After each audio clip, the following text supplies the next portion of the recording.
The Trump administration is now looking to celebrate the nation's 250th anniversary with a new $250 bill, but not just any bill, one with President Trump's face on the front of it.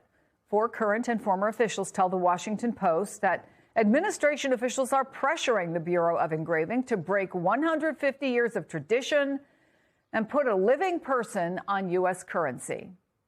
Charlie Sykes is back with me.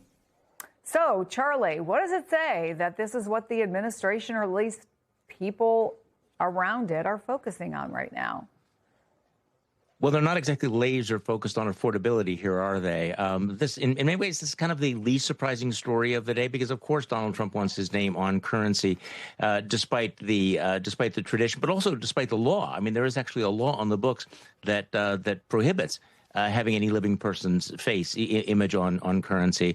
But that seems like a quaint notion that would stop the Trump administration. But look, whether you're talking about the ballroom, can I stop you there? Because this is important. Sure. One of those folks who works at Treasury told the Trump folks that there are indeed legal obstacles to this. Yes. And then, according to the Washington Post, she told colleagues she was abruptly reassigned. Are there no obstacles to what Trump wants?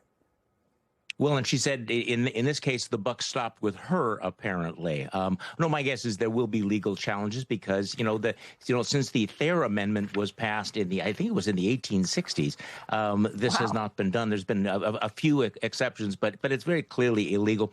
But once again, Donald Trump's obsession with servicing his endlessly needy ego, his endless narcissism. We have his face on park passes. We have his face on passports. We have his name on the Kennedy Center.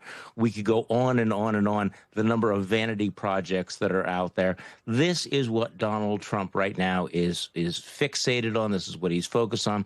This is what he has been doing his entire career, slapping his name, slapping his face on things and claiming credit. So once again, shocking, illegal, but very much on brand for Donald Trump. Charlie Sykes, thank you.